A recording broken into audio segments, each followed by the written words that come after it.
नमस्ते दोस्तों, आप सभी का एक बार फिर से स्वागत है हमारे यूट्यूब चैनल टिलिस्मी स्टोरीज़ पर। कैसे हैं आप सब? उम्मीद है कि आप सभी एकदम मस्त होंगे। तो दोस्तों, मैं फिर से हाजिर हूं आपके लिए शैडो गॉड की एक नई और धमाकेदार कड़ी लेकर। लेकिन एपिसोड शुरू करने से पहले अगर आपने अभी तक हमारे चैनल टिलिस्मी स्टोरीज़ को सब्सक्राइब नहीं किया है तो प्लीज़ अभी कर लीजिए। और हाँ दोस्तों, इस कहानी की हर नई कड़ी रोज़ रात को इसी समय आएगी, तो थोड़ा धैर्य रखिएगा। तो चलिए, अब बिना देरी किए शुरू करते हैं आज का एपिसोड। चार मौसमों की तलवारबाजी। छोटू ने सिर हिलाया और कहा, उस स्थिति में मैं उन्हें जगाऊंगा और उनसे उनकी शाही दर्जे की चार मौसमों की तलवारबाजी के रहस्य निकलवाऊंगा। जैसा कि पुरानी कहावत है, जब सैनिक आए तो उन्हें रोकने के लिए एक सेनापति भेजो, जब बाढ़ का पानी आए तो उसे रोकने के लिए मिट्टी का उपयोग करो। बात अब आगे बढ़ चुकी थी और बुरी चीजों के बारे में चिंता करने से कोई फायदा नहीं होगा। इसके बजाय यह तय करने में ऊर्जा खर्च करना सबसे अच्छा होगा कि कैसे प्रतिक्रिया करनी है। और इस समय सबसे महत्वपूर्ण बात एक कबीले के रूप में मजबूत बनना था। चार मौसमों की तलवारबाजी एक असली शाही दर्जे की ऊर्जा कला थी, जो अजेय राजा की मुट्ठी से भी बेहतर थी। अगर हिमेश इसमें महारत हासिल कर लेता तो उसकी ऊर्जा साधना का स्तर और भी स्थिर हो जाता। इसके अलावा जीवन छीनने के स्तर तक पहुंचने का एकमात्र तरीका इस तरह की शाही दर्जे की ऊर्जा कला का उपयोग करना था। इसके बिना वह अपने बाकी जीवन के लिए 9वें चरण में फंसा रहेगा, स्वर्ग से जीवन छीनने में असमर्थ होगा। जहां तक छोटू का सवाल है, उसे इस तकनीक में कोई खास दिलचस्पी नहीं थी। वह नरक को कुचलने वाले गॉड मेहमद की ताकत में इतना डूबा हुआ था कि उसके पास ध्यान भटकाने का समय ही नहीं था। उसने अभी अभी दो और प्राचीन मेघा मेहमद की शक्ति को जगाया था, जिससे वह अपने पिता से भी ज्यादा शक्तिशाली हो गया था। दुर्भाग्य से वह अभी भी 7वें चरण में ही था और उसे आगे बढ़ने के लिए और अधिक ज्ञान की आवश्यकता थी। ऊर्जा प्रकटीकरण में कोई व्यक्ति ऊर्जा ले सकता है और उसे एक आकार दे सकता है, उसे ड्रैगन, बाघ, पत्थर, विशाल हाथी आदि जैसी चीजों में बदल सकता है। हालांकि अगर वह 8वें चरण तक पहुंच सकता है और मन का अवतार कर सकता है, तो वह मानव जैसी सच्ची ऊर्जा को सामने ला सकता है और 1000 किलोमीटर की आत्मा को जकड़ने की तकनीक का उपयोग कर सकता है, जो कि उससे कहीं अधिक उच्च स्तर की तकनीक है, जिसकी वह अभी क्षमता रखता है। उन क्षमताओं में व्यक्ति की वास्तविक ऊर्जा और आत्मा का परिवर्तन शामिल था और इसके लिए अत्यंत कठिन प्रशिक्षण की आवश्यकता थी। छोटू इस बारे में ज्यादा चिंतित नहीं था। बिजली के विशाल जीव की जीवन शक्ति अभी भी उसके अंदर थी, जिसने उसके साधना स्तर को बहुत तेजी से आगे बढ़ने में सक्षम बनाया। बेशक वह जानता था कि एक बार जब वह जीवन शक्ति का सार खो देगा तो नरक कुचलने वाले गॉड मेहमद की शक्ति के साथ उसकी प्रगति, साथ ही साथ उसका साधना स्तर धीमा हो जाएगा और वह एक साधारण व्यक्ति की तरह आगे बढ़ेगा। लेकिन यह भविष्य में चिंता का विषय था। अपनी वर्तमान परिस्थितियों का लाभ उठाना सबसे अच्छी बात थी। प्रत्येक युवती पर अपने पैर से थपथपाते हुए उसने उनमें कुछ सच्ची ऊर्जा प्रवाहित की, जिससे उनकी तंत्रिकाएं खुल गईं और वे जाग गईं। जैसे ही उसने अपनी आंखें खोलीं, युवतियों में से एक ने कहा, तुम सौर्य कबीला के कुत्ते हो। जैसे ही वह अपने पैरों पर खड़ी होने की कोशिश कर रही थी, उसने हिमेश, छोटू और उसके भाइयों को घूर कर देखा और पूरी शिद्दत से उन्हें कोसना शुरू कर दिया। तुम्हारी हिम्मत कैसे हुई? तुम्हें लगता है कि हमारी मार्शल आर्ट को अपंग बना देने से तुम्हारी सारी समस्याएं हल हो जाएंगी? अगर तुम्हें लगता है कि यह सच है तो सपने देखते रहो। वसंत और शरद आतु के घर में जीवन छीनने वाले हैं, जो हमारी ऊर्जा के सागर को बहाल करने में मदद कर सकते हैं। क्या जीवन यापन स्तर के लोग नष्ट हो चुके ऊर्जा के सागर को फिर से स्थापित कर सकते हैं? हालांकि छोटू हैरान था। वह जानता था कि उसने इन दो युवतियों को पूरी तरह से अपने नियंत्रण में कर लिया था और उनके पास वापस लड़ने का कोई रास्ता नहीं था। जवाब में कुछ भी कहने के बजाय उसने अपना हाथ हिलाया, जिससे तीनों युवकों की लाशों में सच्ची ऊर्जा की धारा प्रवाहित हुई। कुछ ही देर में उसके हाथ में बैंक नोटों का एक ढेर, कुछ औषधीय गोलियां और कागज के कई टुकड़े थे। दुर्भाग्य से इन कागजात में चार मौसमों की तलवारबाजी नहीं थी, बल्कि इसके बारे में नोट्स थे जो युवकों ने अपनी पढ़ाई के दौरान लिखे थे। यह सब बहुत ही बेतरतीब था, लगभग जर्नल प्रविष्टियों की तरह। बोलो, छोटू ने कहा, मुझे बताओ कि चार मौसमों की तलवारबाजी कैसे सीखी जाए, नहीं तो मैं तुम्हें मार डालूंगा। जहां तक बैंक नोटों की बात है, तो वे लगभग 3 मिलियन ऊर्जा अभिसरण गोलियों के बराबर थे, जो एक बड़ी राशि थी। वहां सफेद वानरों के समान मूल्य के कुछ राक्षस कोर भी थे। कुल मिलाकर यह काफी भाग्य था। धुंध कबीला की घटनाओं ने सौर्य कबीला की आर्थिक तंगी को पूरी तरह से पलट दिया था और वास्तव में वे अब पहले से कहीं ज्यादा अमीर थे। हालांकि वे अभी भी शहर के मजिस्ट्रेट के साथ मुकाबला नहीं कर सकते थे। हालांकि अब उनके पास अपनी सेना और हितों का विस्तार करने के लिए पर्याप्त धन था। इसे भूल जाओ, दूसरी युवती ने घृणा से कहा। चार मौसमों की तलवारबाजी वसंत और शरद ऋतु के घर की एक दिव्य ऊर्जा कला है। कुछ नए अमीर गांव वालों की इसे इस्तेमाल करने की हिम्मत कैसे हुई? ठीक है, बस बहुत हो गया, हिमेश ने कहा। छोटू, तुम्हारी ऊर्जा कलाएं गहरी हैं, लेकिन हाथ में मौजूद काम के लिए पर्याप्त नहीं है। अब जब मैं ऊर्जा का गुरु हूँ तो मुझे आत्माओं से संबंधित मामलों और उनके साथ संवाद के बारे में थोड़ा ज्ञान प्राप्त हुआ है। मुझे देखना है कि क्या मैं उनसे कोई जवाब जबरदस्ती ले सकता हूँ। मानव जैसी सच्ची ऊर्जा के दो रूप अचानक प्रकट हुए, फिर आगे बढ़े और दोनों युवतियों में प्रवेश कर गए। कुछ ही क्षणों में युवतियों की आंखें चमक उठी, क्योंकि हिमेश ने ऊर्जा कला सम्मोहन तकनीक का उपयोग किया था। अब मैं तुमसे फिर से पूछता हूँ, तुम चार मौसमों की तलवारबाजी कैसे सीखते हो? इसमें कोई जल्दी नहीं है, अपना समय लो। स्मृति सहायक से शुरुआत करो। ठीक है, बहुत ही मशीनी अंदाजों में बोलते हुए युवतियों ने स्मरणीय वाक्य को दोहराया। चार मौसमों की तलवारबाजी। वसंत, ग्रीष्म, शरद, शीत। वसंत की बारिश मन और दिल को छू जाती है। गर्मियों की बिजली हिंसक रूप से चमकती है। शरद ऋतु की ठंड धरती को ढक लेती है। सर्दियों की बर्फ आसमान को भर देती है। चार मौसमों के परिवर्तनों का उपयोग की यिन और यांग को मध्याह्न रेखाओं में उत्तेजित करने के लिए करें।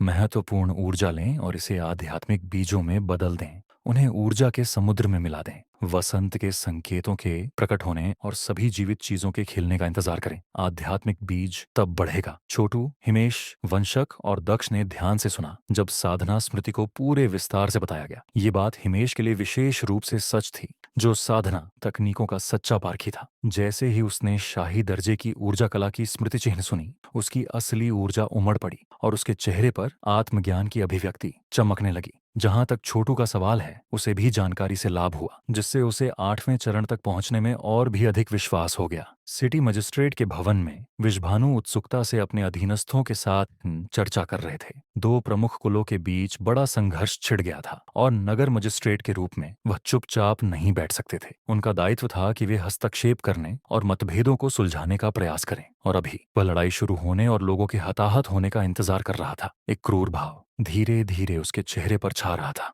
मजिस्ट्रेट, मिराज ने कहा, धुंध कबीला और सौर्य कबीला अब तक शायद लड़ने लगे होंगे। क्या मैं जाकर स्थिति की जांच करूं, फिर रिपोर्ट दूं? विश्वभानु ने तुरंत सिर हिलाया और मिराज वहां से चला गया। कुछ देर बाद एक और गार्ड आया और उस पर ऊर्जा के उतार चढ़ाव से यह स्पष्ट था कि वह मिराज से कम शक्तिशाली नहीं था। जैसा कि पता चला, शहर के मजिस्ट्रेट की हवेली में वास्तव में बख्तरबंद शैतान भूत के समान स्तर के 8 विशेषज्ञ थे। मजिस्ट्रेट, मैंने पहले ही अपने सैनिकों को हाई अलर्ट पर रख दिया है। बस एक शब्द की जरूरत है और हम दोनों कबीलों के विशेषज्ञों को गिरफ्तार कर सकते हैं। विश्वभानु ने कहा, लड़ाई के लिए तैयार रहो और मेरे आदेश की प्रतीक्षा करो। सर, हाँ सर, गार्ड ने कहा और चला गया। इस समय विश्वभानु ने एक तरफ बैठे एक बूढ़े व्यक्ति की ओर देखा। मिस्टर ब्रटोल, क्या आपको लगता है कि हमें दोनों कुलों को खत्म कर देना चाहिए? धुंध कबीला शैडो लाइट हाउस के साथ गठबंधन में है और हमारे कबीले के लिए एक बड़ा खतरा है। और फिर सौर्य कबीला से छोटू है। हम नहीं जानते कि उसने यह कैसे किया, लेकिन उसका साधना स्तर इतना शक्तिशाली हो गया है कि वह मिराज को हरा सकता है। अगर हम खरपतवार नहीं काटते और जड़ों को खत्म नहीं करते, तो यह मेरी 1000 साल की योजना के लिए गंभीर समस्याएं पैदा कर सकता है। वह रहस्यमय बूढ़ा आदमी स्पष्ट रूप से विश्वभानु के करीबी सलाहकारों में से एक था। वह एक विद्वान विचारक की तरह दिखता था और उसकी आंखों में योजनाओं और षड्यंत्रों की चमक थी। और यह तथ्य कि विश्वभानु ने उन्हें मिस्टर ब्रटोल कहकर संबोधित किया, यह दर्शाता है कि उनका बहुत ऊंचा स्थान था। वास्तव में उनके साधना स्तर को देखना भी असंभव था। मैं उस छोटू बच्चे पर नजर रख रहा हूँ। मिस्टर ब्रटोल ने हंस के पंख से खुद को पंखा झलते हुए कहा। उस बिजली के झटके से उसे वास्तव में चमत्कारी रूप से फायदा हुआ, जिससे उसकी मार्शल आर्ट में बहुत तेजी से प्रगति हुई। आप सही कह रहे हैं, वह बहुत खतरनाक है और उसकी क्षमता लगभग असीमित है। अगर आप उसका इस्तेमाल नहीं कर सकते, तो सबसे अच्छा यही होगा कि आप शुरुआत में ही उसे मार डालें। सिटी मजिस्ट्रेट, क्या आपको लगता है कि उसे भर्ती करना संभव हो सकता है? विश्वभानु ने अपना सिर हिलाया। नहीं, असंभव। उसने मेरी गुप्त ड्रैगन गोली चुरा ली है और जाहिर है कि वह इस बात से नाराज है कि उसकी मार्शल आर्ट कैसे अपंग हो गई। इसके अलावा, जैसा कि कहावत है, 2 बाघ एक पहाड़ पर नहीं रह सकते। अगर सब कुछ योजना के अनुसार हुआ और हमने यान राज्य पाया, तो सौर्य कबीला हमारे सामंती जागीरदार होंगे और उन्हें हमारे सामने झुकना होगा। वह संभवतः ऐसा कैसे कर सकता है? इसके अलावा हिमेश बहुत महत्वाकांक्षी है। वह इस तरह की व्यवस्था के लिए कभी सहमत नहीं होगा। यह सच है। मिस्टर ब्रटोल ने आलस से अपने आप को पंखा झलते हुए कहा। सौर्य कबीला निश्चित रूप से आत्मसमर्पण नहीं करेगा। बहुत अच्छा, आपके पास जो चाहे करने का अधिकार है। यदि आप उन्हें भर्ती नहीं कर सकते, तो एकमात्र काम उन्हें मारना ही है। मैं अभी उस बदमाश बच्चे को मार सकता हूँ। विश्वभानु ने अपनी नाक के पुल को दबाया। जाहिर है उसने एक फैसला कर लिया था। अब से 1 साल बाद यह शायद असंभव होगा और यह उल्लेख नहीं करना है कि हिमेश ऊर्जा का गुरु बन सकता है। मिस्टर ब्रटोल जोर से हंसे। आपको इस बारे में चिंता करने की जरूरत नहीं है सिटी मजिस्ट्रेट। सर, आप अच्छी तरह जानते हैं कि ऊर्जा के गुरु स्तर तक पहुंचना कितना मुश्किल है। इसमें सच्ची ऊर्जा और व्यक्ति की आत्मा के बीच एक अंतर संबंध शामिल है। हिमेश को जल्द ही वह सफलता हासिल करने का कोई रास्ता नहीं है। अब तक सौर्य कबीला और धुंध कबीला युद्ध की चरम गर्मी में होंगे। यह देखते हुए कि धुंध कबीला के पास शैडो ब्लाइट हाउस के विशेषज्ञ हैं, शायद उनका पलड़ा भारी है। बोलते समय विश्वभानु अपने दाहिने हाथ की बड़ी अंगूठी से बजाता रहा। वह अंगूठी एक मूल्यवान खजाना थी जो सच्ची ऊर्जा को जमा कर सकती थी। इसका एक नाम था ब्लड बॉडी थंब रिंग। नाम का अर्थ ये था कि अंगूठी एक व्यक्ति के शरीर के समान थी। यहाँ तक कि ऊर्जा के गुरुओं के पास भी सच्ची ऊर्जा का सीमित भंडार होता था। जब वे लड़ते थे तो वह सच्ची ऊर्जा खत्म हो जाती थी। हालांकि ब्लड बॉडी थंबरिंग के साथ कोई भी लड़ाई के दौरान इस्तेमाल करने के लिए सच्ची ऊर्जा जमा कर सकता था। अनिवार्य रूप से यह एक ऊर्जा कलाकार को लड़ाई में बहुत मजबूत बना सकता था। उस अंगूठे की अंगूठी के साथ विश्वभानु वास्तव में एक ही समय में दो ऊर्जा गुरुओं से मुकाबला कर सकता था। दूसरे शब्दों में, कोई भी ऊर्जा गुरु संभवतः उसका मुकाबला नहीं कर सकता था। यह एक अनमोल वस्तु थी जिसे सबसे शक्तिशाली संगठनों के लोग, यहाँ तक कि संस्थानों के लोग भी चाहते थे। संभवतः यह पूरे यान हेवन से भी अधिक मूल्यवान थी। कुछ बुरा हुआ है। उसी पल एक सैनिक दौड़कर आया और घुटनों के बल बैठ गया। उसके पीछे मिराज भी आया, जिसके चेहरे पर गंभीरता थी। क्या हो रहा है? विश्वभानु ने पूछा। फिर उसने मेज पर जोर से थपथपाया। मुझे मत बताओ कि सौर्य और धुंध कुलों के बीच लड़ाई पहले ही खत्म हो चुकी है। यह सिर्फ खत्म नहीं हुआ, बल्कि यह एक हार में समाप्त हो गया। मिराज ने कहा। उस बदमाश छोटू ने अकेले ही सुम्बाश को पकड़ लिया और धुंध कबीला के सभी विशेषज्ञों को उनकी पूरी सेना के साथ हरा दिया। उसने हाउस ऑफ शैडो ब्लाइट के 10 से ज्यादा विशेषज्ञों को मार डाला। वे सभी 8वें चरण में थे। इससे भी बुरी बात यह है कि हिमेश लड़ाई के बीच में ही ऊर्जा के गुरु स्तर पर पहुंच गया। सौर्य कबीला की सेना पहले ही धुंध कबीला की हवेली पर चढ़ गई और उसे खाली करना शुरू कर दिया। तुमने अब भी क्या कहा? विश्वभानु ने कहा। उसे आधा यकीन था कि वह कुछ गलत सुन रहा था। कांपते हुए उसने आगे कहा। उस बदमाश छोटू ने अकेले ही धुंध कबीला और हाउस ऑफ शैडो ब्लाइट के सभी विशेषज्ञों को खत्म कर दिया। क्या वह वास्तव में 1000 साल पुराने राक्षस के कब्जे में था? जो कुछ हो रहा था उसके लिए विश्वभानु के पास यही एकमात्र स्पष्टीकरण था। आपने मेरी बात सुनी सर? मिराज ने कहा। मुझे डर है कि सौर्य कबीला ने बहुत तेजी से आगे बढ़ना शुरू कर दिया है और धुंध कबीला उनका सामना नहीं कर सकता। वे पूरी तरह से खत्म हो चुके हैं। यहाँ तक कि हम धुंध कबीला और हाउस ऑफ शैडो ब्लाइट के संयोजन को इतनी जल्दी खत्म नहीं कर सकते थे। यह छोटू ऊर्जा के गुरु के समान स्तर का है। अगर मैं अभी उससे लड़ता तो मैं निश्चित रूप से हार जाता। मिराज केवल इस तथ्य पर आहें भर सकता था कि जिस बच्चे की मार्शल आर्ट को उसने कुछ सप्ताह पहले ही अपंग बना दिया था, वह अब ग्रैंड मास्टर के स्तर पर था। यह लगभग एक सपना या दुस्वप्न जैसा था। हिमेश अब ऊर्जा का गुरु है और उसका बेटा अनिवार्य रूप से उसी स्तर पर है। विश्वभानु इतना हिल गया था कि वह लगभग उसी पल बाहर जाना चाहता था और सौर्य कबीला को जमीन पर मिटा देना चाहता था। उसे रोकने वाली मुख्य बात यह थी कि वह जानता था कि अगर उसने बिना किसी ठोस कारण के सौर्य कबीला पर हमला किया तो शहर के अन्य अमीर और शक्तिशाली कबीले उनकी रक्षा के लिए उठ खड़े होंगे। यान हेवन अराजकता की ओर बढ़ रहा था और यह उल्लेख करना भी जरूरी नहीं था कि क्षेत्र के अन्य शहर उन पर लालच भरी नजर से देख रहे थे और सैद्धांतिक रूप से कभी भी उन पर हमला कर सकते थे। विश्वभानु को पीछे रखने वाली एक और वजह हिमेश का साधना स्तर था और यह तथ्य कि छोटू पर 1000 साल पुराने दानव का कब्जा था। भले ही सौर्य कबीला ने उन्हें बाहर निकालने की कोशिश में अपनी सारी ताकतें जुटा ली हों, लेकिन जीत हासिल करने के लिए उन्हें शायद अपने 80% लोगों को खोना पड़ेगा और ऐसी जीत के अलावा कुछ भी नहीं थी। विश्वभानु अपने गुस्से को काबू में करने की कोशिश कर रहा था और साथ ही पछतावे से भी भरा हुआ था। अगर उसे पता होता कि चीजें इस तरह खत्म होंगी तो वह कई दिन पहले ही छोटू को मार देता। आपको क्या लगता है कि हमें क्या करना चाहिए मिस्टर ब्रटोल? हम बहुत ही संकट के दौर से गुजर रहे हैं, मिस्टर ब्रटोल ने खड़े होते हुए कहा। सिटी मजिस्ट्रेट, आप अभी सौर्य कबीला के साथ युद्ध नहीं कर सकते। शायद आप उन्हें मिटा सकें, लेकिन छोटू और हिमेश के बच निकलने की संभावना है और इससे भविष्य में बड़ी समस्याएं पैदा हो सकती हैं। लेकिन अगर आप उन्हें नहीं मिटाते हैं तो जल्द ही या बाद में यान हेवन को छोटू हेवन कहा जाने लगेगा और उस स्थिति में आप अपने 1000 साल के सपने को भूल सकते हैं। बहुत बढ़िया, मैं तुरंत अपने मास्टर स्कूल जाऊंगा और मदद के लिए एक विशेषज्ञ ढूंढूंगा। सिटी मजिस्ट्रेट, आपको अगले कुछ दिनों में कोई भी जल्दबाजी नहीं करनी चाहिए। धुंध कबीला निश्चित रूप से सौर्य कबीला से निपटने के लिए लोगों को भेजेगा और शैडो ब्लाइट का घर भी इसे जाने नहीं देगा। वे सौर्य कबीला के लिए जितनी अधिक समस्याएं पैदा करेंगे, अंत में आपके जीतने की संभावना उतनी ही बेहतर होगी। ठीक कहा, विश्वभानु ने जवाब दिया। ठीक है, मैं अपने कबीले से एक भी आदमी को नहीं जुटाऊंगा और मैं शहर के बाहर सभी सौर्य कबीला के विशेषज्ञों को तुरंत लौटने के लिए संदेश भेजूंगा। शुरू में मैं कबीले के मुख्य बुजुर्गों की परिषद को शामिल नहीं करना चाहता था, लेकिन इस समय ऐसा लगता है कि मेरे पास कोई और विकल्प नहीं है। ऐसी स्थिति में मैं विदा लेता हूँ। मेरा अगला काम मास्टर को यह समझाना है कि वे आपके 1000 साल के सपने को पूरा करने में आपकी मदद करने के लिए किसी को भेजें। मिस्टर ब्रटोल रोशनी की एक किरण में गायब हो गए। विश्वभानु ने सौर्य कबीला की दिशा में देखा। उसकी जानलेवा आभा के कारण उसके पीछे हवा में कृपाण, प्लेड, भाले, कुल्हाड़ी और अन्य हथियारों की छवियां दिखाई देने लगीं। यहाँ तक कि शैतान भूत के डिजाइन और पैटर्न भी थे। कुछ ही देर में नगर मजिस्ट्रेट के भवन से अनेक आदेश भेजे जाने लगे। इस बीच सौर्य कबीला की हवेली में वसंत और शरद रतु के घर की 2 युवतियों ने पहले ही 4 मौसमों की तलवारबाजी के बारे में सारी जानकारी दे दी थी। इसमें सभी तरह के रुख और रूप थे। साथ ही किसी व्यक्ति की नसों के माध्यम से ऊर्जा प्रवाहित करने के तरीके के बारे में जटिल विवरण भी थे। विचार करने के लिए कई चीजें थीं, यहाँ तक कि आत्मा को प्रशिक्षित करने के तरीके भी। इन सब के अलावा वसंत, ग्रीष्म, शरद ऋतु और सर्दियों के सार को आत्मसात करने के लिए किसी व्यक्ति को विशेष श्वास अभ्यास करने की आवश्यकता थी। ये बहुत बड़ी जानकारी थी जिसने सौर्य कबीला के 4 लोगों के सिर चकरा दिए। ये सुनिश्चित करने के बाद कि उसे सारी जानकारी याद हो गई है, हिमेश ने एक बार फिर दोनों युवतियों को स्थिर कर दिया। पिताजी, अब हम उनके साथ क्या करें?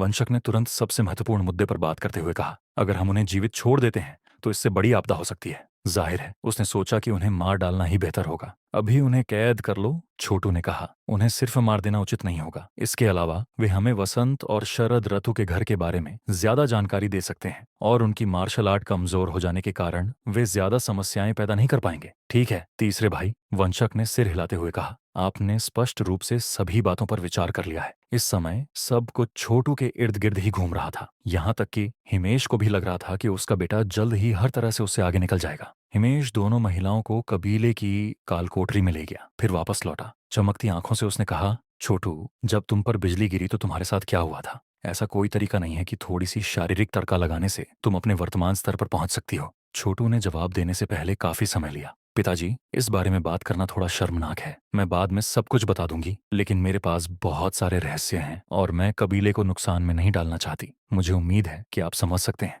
अगर ऐसा है तो मैं तुम्हें और आगे नहीं धकेलूंगा, लेकिन अगर तुम पर 1000 साल पुराने राक्षस का कब्जा है तो तुम्हारी तेज साधना उन्नति का अंत इस बात से हो सकता है कि तुम अपना दिमाग खो दो और राक्षस बन जाओ। उस समय तुम इंसान भी नहीं रहोगे। इस तरह की चीजें पहले भी तिलिस्मी आयाम महाद्वीप में हो चुकी हैं। जब लोग भूत प्रेत से ग्रसित होते थे तो अंतिम परिणाम हमेशा दुखद होता था। और अभी जो कोई भी छोटू के साथ हो रही घटनाओं को देखता था उसे संदेह होता कि उस पर भूत प्रेत का साया है। हालांकि हिमेश देख सकता था कि छोटू में अभी भी उसकी सारी क्षमताएं थीं और उस पर शैतानी ऊर्जा का जरा भी असर नहीं था। उन मामलों में ऐसा बिल्कुल नहीं लगता था कि उस पर भूत प्रेत का साया था। अचानक छोटू को एक विचार आया। पिताजी, क्या होगा अगर आप गुप्त रूप से अफवाह फैलाना शुरू कर दें कि मुझ पर किसी पुराने भूत का साया है? इससे लोगों को सच्चाई का पता लगाने से रोकने में काफी मदद मिल सकती है, ताकि उन्हें एहसास न हो कि तुम सच में कितने ताकतवर हो। हिमेश ने सोचा, उन्हें अपनी सुरक्षा कम करने पर मजबूर कर दो। उसने सिर हिलाया। मेरे पास इससे भी अच्छा उपाय है।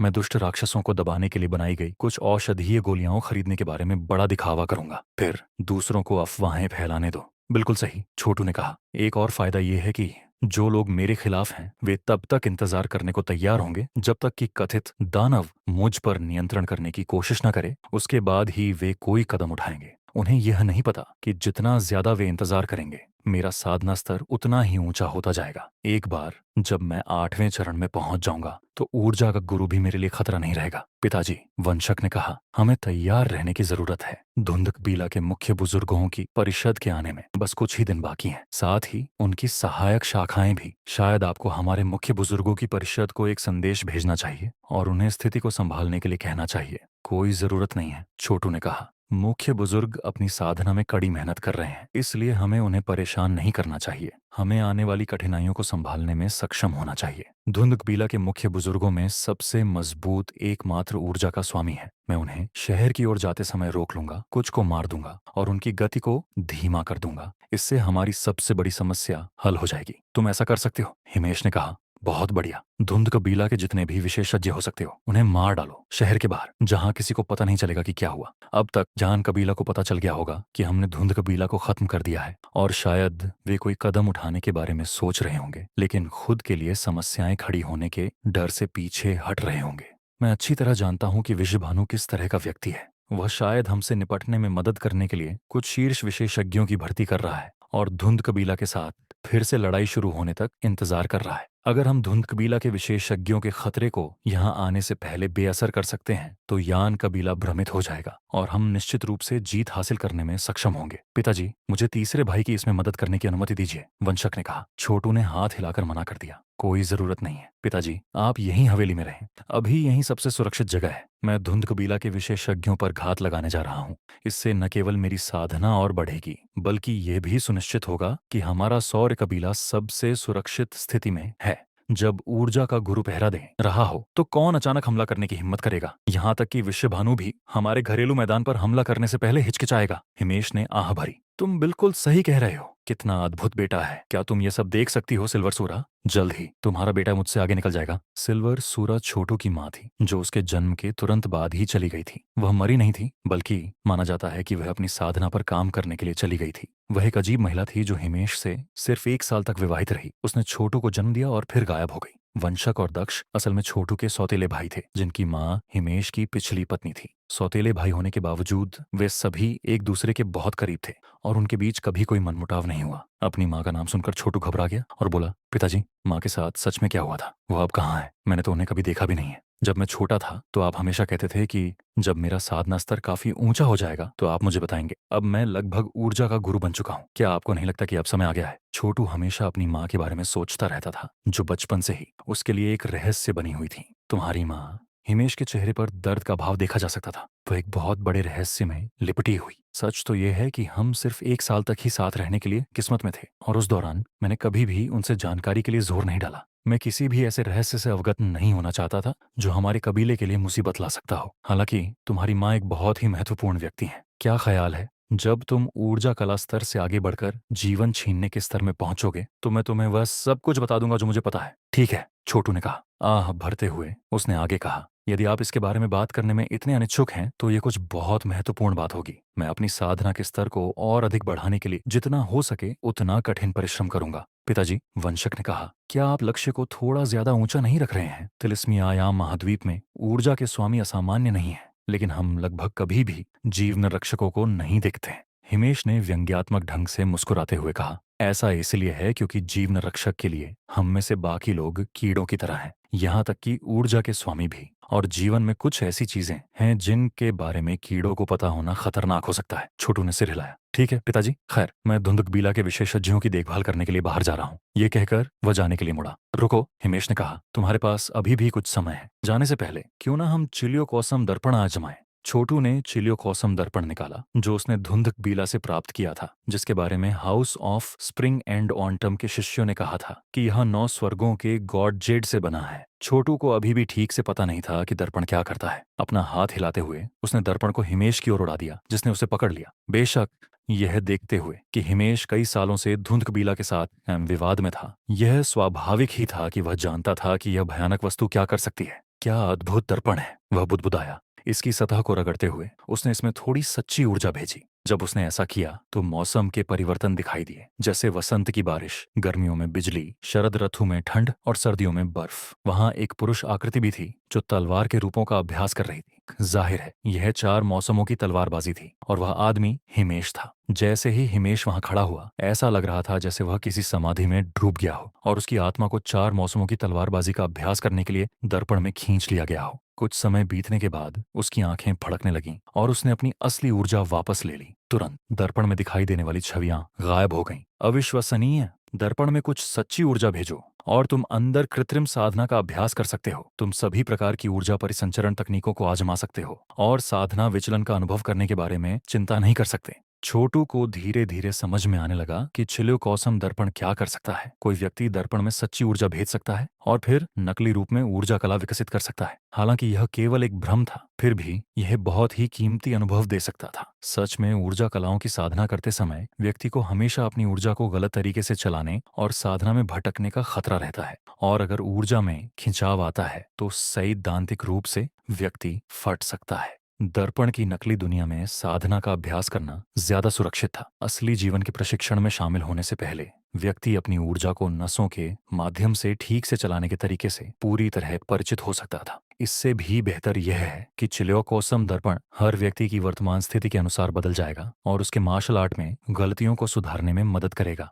दर्पण के अन्य काम भी थे जिनके बारे में उन्हें अब भी पता लगाना बाकी था। यह दर्पण अविश्वसनीय है पिताजी, आप इसे ले लीजिए। छोटू जानता था कि जितनी जल्दी उसके पिता 4 मौसमों की तलवारबाजी में महारत हासिल कर लेंगे उतना ही बेहतर होगा, और यह दर्पण उस मामले में बहुत मददगार हो सकता है। अब जबकि हिमेश ऊर्जा के गुरु स्तर पर था, वह ज्ञानोदय के उच्चतम स्तर पहुंचने के बहुत करीब था। एक बार जब वह ऊर्जा कला स्तर में उसे जकड़े हुए आखिरी बंधन को तोड़ देता तो वह जीवन ग्रहण स्तर तक पहुंच जाता। ऐसा करने के लिए न केवल बहुत सारे संसाधनों की आवश्यकता होगी बल्कि एक शाही दर्जे की ऊर्जा कला की भी आवश्यकता होगी। पहले यह उसके लिए असंभव होता, लेकिन अगर वह चिलियोकोसम दर्पण का उपयोग करके वसंत, ग्रीष्म, शरद ऋतु और सर्दियों के परिवर्तनों को सच में समझ सकता है और इस तरह 4 मौसमों की तलवारबाजी सीख सकता है तो उसके पास सच में जीवन ग्रहण स्तर तक पहुंचने की उम्मीद होगी। ठीक है, चिलियोकोसम दर्पण के साथ मैं अपने साधना स्तर को इस हद तक बढ़ा सकता हूं कि मैं विषभानु से लड़ सकूं।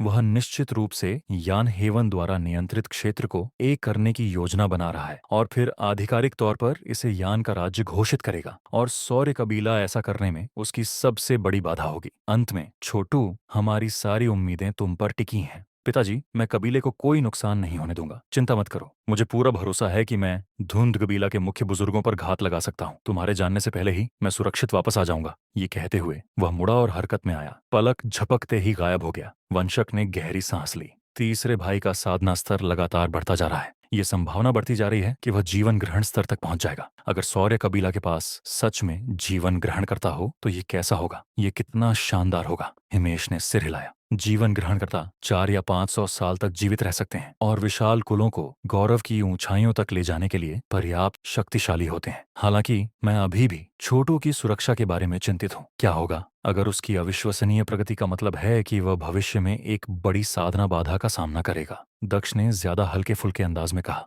किसी भी मामले में तीसरा भाई पहले की तुलना में हजारों गुना ज्यादा ताकतवर है और यह हमारे कबीले के लिए एक आशीर्वाद है। भले ही उसकी प्रगति आखिरकार रुक जाए, फिर भी वह एक बेहतरीन विशेषज्ञ के रूप में गिना जाएगा। तुम्हारी बात सही है, हिमेश ने कहा। अपनी आस्तीन ऊपर करते हुए उसने आगे कहा, बहुत बढ़िया, तुम दोनों अपनी साधना पर पूरा ध्यान दो, कोई ढिलाई नहीं। हम तीनों ही 4 मौसमों की तलवारबाजी के सार को जानने के लिए काम कर सकते हैं। इस तरह की शाही दर्जे की ऊर्जा कलाओं को हल्के में नहीं लिया जा सकता। इसमें कोई शक नहीं था कि इस नई तकनीक के साथ वंशक और दक्ष भी जबरदस्त तरक्की हासिल करेंगे। एक दिन बीत गया और यान हेवन में अन्य कबीले अभी भी पूरी तरह से पिछले कबीले युद्ध पर ध्यान दे रहे थे। पूरे तिलिस्मियायाम महाद्वीप पर कोई शाही या शाही कानून लागू नहीं था। स्थानीय कानून शहर के मजिस्ट्रेट द्वारा लागू किया जाता था और जहां तक अमीर और शक्तिशाली कुलों का सवाल है, वे अपने खुद के नियम लागू करते थे। जब 2 ऐसे कबीले आपस में युद्ध करते थे तो जब तक नगर मजिस्ट्रेट दखल नहीं देता था तब तक सबसे शक्तिशाली कबीला विजयी होता था तथा कमजोर कबीला हार जाता था। रात हो चुकी थी और यान हेवन शांत था। कई कुलीन कुलों में इस बात पर चर्चा चल रही थी कि शहर में जल्द ही एक बड़ा बदलाव आने वाला है। सौर्य कबीला जीत गया। धुंध कबीला की सदियों पुरानी नींव नष्ट हो गई। आप सही कह रहे हैं, लेकिन अजीब बात यह है कि सिटी मजिस्ट्रेट ने कुछ नहीं किया। उसने बस उन्हें लड़ने दिया। आप उम्मीद करेंगे कि वह इस स्थिति का फायदा उठाकर दोनों कबीलों को खत्म कर देगा। ठीक है, आप पुरानी कहावत जानते हैं, है ना? चूहे को मत मारो, तुम फूलदान तोड़ सकते हो। यान कबीला को शायद इस बात की चिंता थी कि निर्दोष शहरवासी गोलीबारी में फंस जाएंगे। मुझे लगता है कि उन्हें उम्मीद नहीं थी कि हिमेश सच में ऊर्जा का गुरु बन जाएगा। ऊर्जा का गुरु? मुझे यकीन नहीं हो रहा है कि अब यान हेवन में हमारे पास ऊर्जा के 2 गुरु हैं। अगर वे लड़ते हैं तो यह दिग्गजों के बीच एक प्रतियोगिता की तरह होगा। हम बस यही कर सकते हैं कि इंतजार करें और देखें कि क्या होता है। अगर हालात बिगड़ते हैं तो हमें शहर छोड़कर जाना पड़ सकता है और तबाही के बाद वापस लौटना पड़ सकता है। मैं सोचता था कि छोटू सिर्फ एक दिखावटी इंसान है। कौन कभी भविष्यवाणी कर सकता था कि वह ऊर्जा कला के ग्रैंडमास्टर जितना शक्तिशाली बन जाएगा? उसने अकेले ही पूरे धुंध कबीला को मिटा दिया। मैंने सुना है कि वह शायद किसी पुराने दानव के कब्जे में था। हिमेश भी ऐसी आत्मा औषधियां इकट्ठा कर रहा है जिनका उपयोग दानव ऊर्जा को बेअसर करने के लिए किया जाता है। मुझे लगता है कि वह अपने ऊर्जा गुरु साधना स्तर का उपयोग करके उस दुष्ट आत्मा को वश में करने की योजना बना रहा है जिसने उसके बेटे पर कब्जा कर लिया है। कोई आश्चर्य नहीं। और यहाँ मैंने सोचा कि छोटू को कुछ अच्छी किस्मत मिली थी जिसने उसकी प्रगति को बढ़ावा दिया, लेकिन यह अधिक समझ में आता है कि वह प्रेतवादी था। खैर, अंततः वह छोटा बदमाश शायद उस आत्मा के कारण अपना दिमाग खो देगा और एक जानलेवा शैतान में बदल जाएगा, और अगर वह एक राक्षस बन जाता है तो कोई भी उसका अस्तित्व बर्दाश्त नहीं करेगा। हर कोई जानता था कि भले ही धुंध कबीला की सीधी पीढ़ी नष्ट हो गई थी, फिर भी उनके पास मुख्य बुजुर्गों की परिषद थी, साथ ही सहायक कबीले भी थे जो सभी जल्द ही सौर्य कबीला के खिलाफ खड़े होने के लिए आ रहे थे। अमीर और शक्तिशाली कुलों की छिपी हुई ताकतों को हल्के में नहीं लिया जा सकता था। एक बात यह है कि उन सभी के पास ऊर्जा के आदरणीय स्वामी थे जो आमतौर पर अपना समय अकेले में बिताते थे। ऐसे लोग अक्सर सार्वजनिक रूप से सामने नहीं आते थे, लेकिन जब कुलों के लिए महत्वपूर्ण क्षण आते थे तो वे सामने आते थे। यानहेवन के बाहर कहीं पहाड़ों में एक जगह थी जहां सड़क तंग और संकरी थी। अचानक एक जोड़ी शानदार काले पंख फड़फड़ाए और एक आकृति दिखाई दी जो सड़क पर तेजी से भाग रही थी। हवा के तेज झोंके के कारण आसपास की झाड़ियों से सभी तरह के पक्षी उड़कर आ गए। कौवे, उल्लू और दूसरे पक्षी सभी सदमे और डर से चिल्लाने लगे। छोटू सड़क के ऊपर हवा में तैरता हुआ रुक गया। उसके शैतानी पंख उसे ऊपर उठाए हुए थे। वह लगभग नरक से आए शैतान की तरह दिख रहा था। उसके चारों ओर काली ऊर्जा घूम रही थी। उसके हाथ में एक लंबा भाला था। रात का अंधेरा घात लगाने के लिए बिल्कुल सही समय था, क्योंकि वह धुंध कबीला के मुख्य बुजुर्गों की हत्या करने के इस प्रयास में अकेला था। इसलिए वह नरक को कुचलने वाले गॉड मेहमत की शक्ति का अपने दिल की इच्छानुसार उपयोग कर सका। अभी तक उसका साधना स्तर 7वें चरण ऊर्जा प्रकटीकरण स्तर पर मजबूती से टिका हुआ था। हालांकि चूंकि वह 7 प्राचीन मेघा मेहमत की शक्ति का उपयोग कर सकता था, जब तक वह अपनी साधना पर काम करना जारी रखता उसे 8वें चरण ऊर्जा अवतार स्तर तक पहुंचने में ज्यादा समय नहीं लगता। ये खास रास्ता बहुत दूर था और इस पर अक्सर लोग नहीं आते थे। ये कई पहाड़ों से घिरा हुआ था और यहाँ तक कि सबसे छोटे गांवों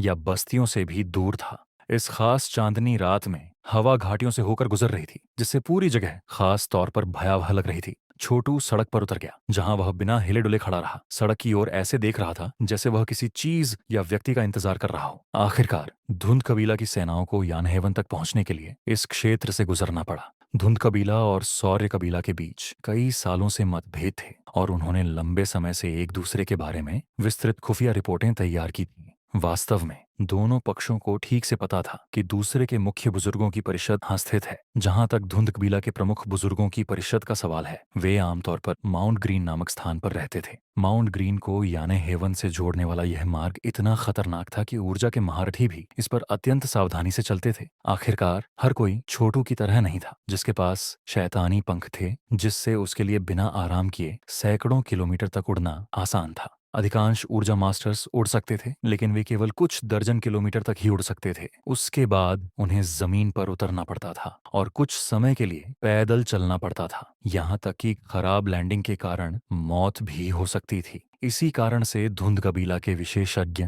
ऊर्जा बचा रहे थे और उड़ान न भरकर सुरक्षित रह रहे थे। सौर्य कबीला के मुख्य बुजुर्गों के साथ भी यही हुआ। मुख्य बुजुर्ग जो कुछ समय पहले कबीले का दौरा कर चुके थे, वे सुनहरे चील पर उड़ रहे थे। छोटू धैर्यपूर्वक वहां खड़ा रहा, अपनी असली ऊर्जा को नियंत्रित रखते हुए। आखिरकार वह क्रॉस लेग करके बैठ गया और सांस लेने के व्यायाम करने लगा। जैसे ही बिजली का विशालकाय जानवर उसके भीतर हलचल मचाता है, उसके भीतर 8वें कण में अपनी जीवन शक्ति का सार भरता है, वह महसूस कर सकता है कि एक और प्राचीन विशालकाय जानवर जागने के लिए संघर्ष कर रहा है। उस विशालकाय बिजली के बिना छोटू को कणों को जगाने के लिए अपनी असली ऊर्जा और सार का उपयोग करने के लिए मजबूर होना पड़ता, जो कि बहुत अधिक कठिन होता। यह देखते हुए कि वह शुरू से ही कितना कमजोर था, वह अब तक एक कण भी जागृत नहीं कर पाया होता। छोटू की जीवन शक्ति का सार ओस की बूंद के समान था, जबकि बिजली के विशालकाय जानवर की जीवन शक्ति एक बहती नदी के समान थी। जहां तक कणों की बात है, वे गहरे खाली कुओं की तरह थे। अगर वह उन कुओं में एक एक बूंद पानी भरने की कोशिश करता तो यह नामुमकिन होता।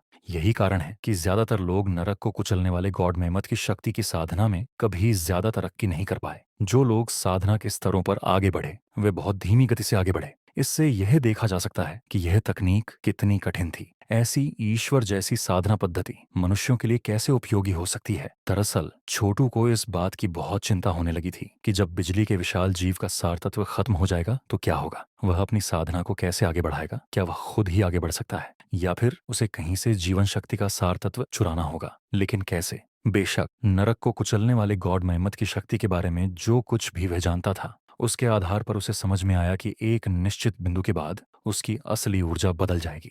वह अपने अंदर एक नरक की आग की भट्टी बनाएगा जो किसी भी चीज को पिघलाने और शुद्ध करने में सक्षम होगी। शायद वह दूसरों की बाहरी जीवन शक्ति को अपने स्वयं के पुनःपूर्ति के लिए दानवकोर सुनहरी औषधीय गोलियों और इसी तरह की चीजों के रूप में खा सकता है। शायद यही वह तरीका था जिससे उसे वह सार तत्व मिल गया जिसकी उसे आवश्यकता थी। जितना अधिक वह इस तकनीक को सीखने में डूबता गया, उतना ही अधिक वह देवताओं और आत्माओं के बारे में समझता गया और उतना ही अधिक वह नरक की प्रकृति को समझता गया। वास्तव में उसका पूरा विश्व दृष्टिकोण बदल रहा था। अपने ध्यान में उसे यह एहसास हुआ कि समृद्ध सुंदर महाद्वीप बस एक बड़ी दुनिया में धूल के कण की तरह था। यह मूल रूप से एक छोटा सा गांव था, जबकि स्वर्ग और पृथ्वी व्यापक रूप से असीम और अथाह थे। बस उसके अन्वेषण और समझने और यहाँ तक कि उस पर हावी होने का इंतजार कर रहे थे। जैसे ही उसकी सच्ची ऊर्जा प्रवाहित हुई, उसके अंदर का 8वां कण टूटने के कगार पर खड़े क्रिसलिस की तरह फड़फड़ाने लगा। इसी समय उसे कुछ दूर से घोड़ों की टापों जैसी आवाजें सुनाई दी। ऐसा लग रहा था कि दर्जनों घोड़े एक साथ आ रहे हैं। कुछ देर बाद उसे एहसास हुआ कि यह आवाज आम घोड़ों की नहीं थी। खड़े होकर उसने देखा कि 1 दर्जन सवार उसकी ओर बढ़ रहे हैं। उनकी सवारी घोड़े जैसी थी, लेकिन आम घोड़ों से दुगुनी बड़ी, और उन पर शल्क लगे हुए थे। वे फ्लड स्टैलियन थे, जो घोड़ों और फ्लड वर्म की पौराणिक संकर संतान थे। वे न केवल अविश्वसनीय रूप से शक्तिशाली थे, बल्कि बेहद महंगे भी थे, जिनमें से एक की कीमत सैकड़ों हजारों ऊर्जा अभिसरण गोलियों के बराबर थी। धुंध कबीला के विशेषज्ञ आ चुके थे। फ्लड स्टैलियन अविश्वसनीय रूप से तेज थे और पहाड़ी इलाकों को ऐसे चीर सकते थे जैसे वह समतल मैदान हो। वे पानी पर भी चल सकते थे, जिसका मतलब है कि विशाल झीलें और नदियां उनके लिए बाधा नहीं थीं। आमतौर पर केवल अविश्वसनीय रूप से अमीर लोग, सरकारी अधिकारी और कुलीन कबीले ही उन्हें खरीद सकते थे। समूह का नेतृत्व करने वाला घुड़सवार एक बूढ़ा व्यक्ति था, जिसने रास्ते में एक निश्चित बिंदु पर अपना हाथ उठाया, जिससे एक ऊर्जा क्षेत्र उत्पन्न हुआ जिसने पूरे समूह के घोड़ों को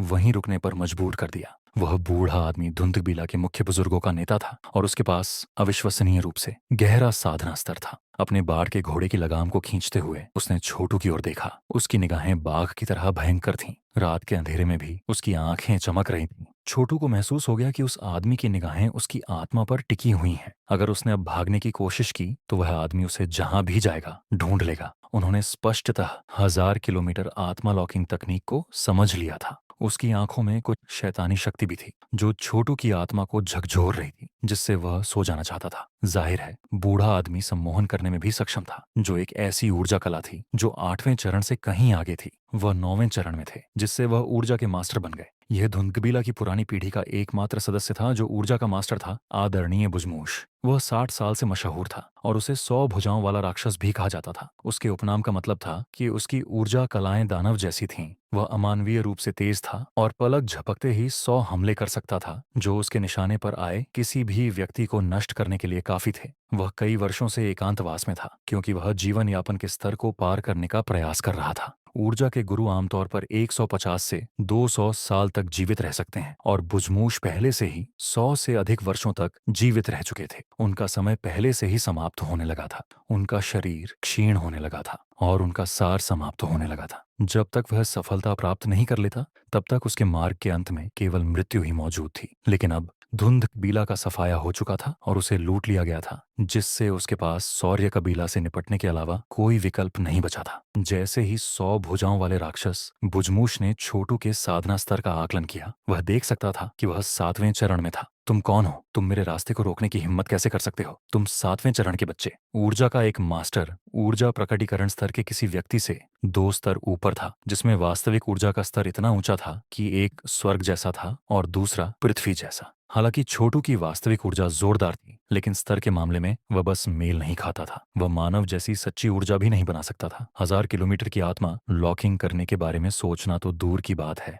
तुम 100 भुजाओं वाले राक्षस हो, छोटू ने जोर से कहा। बुजमूश, धुंधकबीला में एकमात्र कुलपति जो ऊर्जा के मास्टर स्तर तक पहुंच गया है। तुम कौन हो बदमाश? 8वें चरण के प्रमुख बुजुर्गों में से एक ने चिल्लाकर पूछा। मैं छोटू हूँ, उसने कहा। वह वहां शांति से खड़ा था और बहुत प्रभावशाली लग रहा था। धुंधकबीला के मुख्य बुजुर्गों को मारने के लिए यहाँ आया हूँ। यान हेवन में सौर्य कबीला के बारे में भूल जाओ। तुम सब यहाँ इन सुदूर पहाड़ों में अपना अंत पाओगे।